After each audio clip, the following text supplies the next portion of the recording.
Pano tiri tasvika pane mutiwo unonzi snowberry kana kuti mudyambudzi. Muti uyu tinoona isusu kuti muti wakanaka zvikuru, unobatsira pane zvinhu zvakawandisa muutano hwedu neupenyu hwedu. Tinoona isusu tikatora mudzi nemashizha acho zvinokwanisa kubatsira kana munhu uchinge warumwa nenyoka. Uyezve tinoona isusu kuti kana une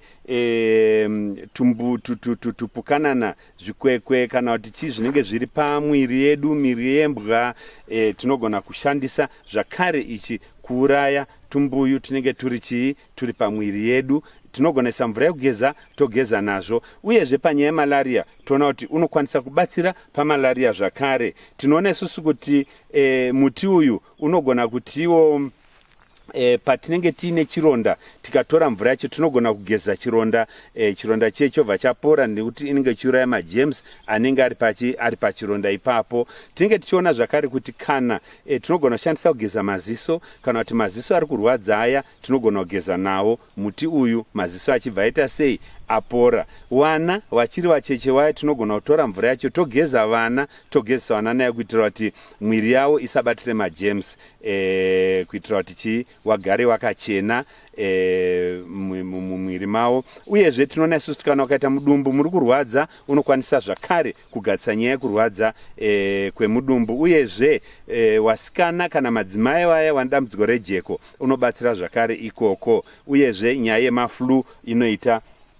Kamuti kacho aka tinoona kuti kakasimba zvekuti waiva nematsotso stoves munogona kutotora kamuti aka muchiita huni, nokuti kanoita tuye twakawandisa zvikuru. Tikada kuona wechinyakare waishandisa muti uyu kusika moto. Tinoona isusu kuti kamuti aka kusimba kwakakaita kakaoma aka kaisikisa moto. Uyezve mukakaona kanokwanisa kuita huni dzakanatsonaka dzakasimba. Muri kuona kana uchikoka chayo kanotonetsa, kanoita huni zvekuti kanotibatsira kuti tichengetedze masango edu. Uyezve utu ndo tunogona kudyiwa.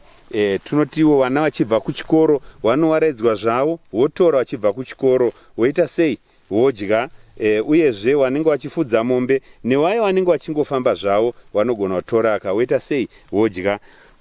Mukaona vanodya zvavanonzoita, vanoti tumabranchi utu turi kudai utu ndokwavanongotyora havo, pane kuti nhonge uchisa mhomwe, saka yanenge achienda ake achingonhonga achiita sei, achidya 1-1, achienda kwaarikuita sei, kwaari kuenda achiwarairwa, rwendo rwoita rupfupi.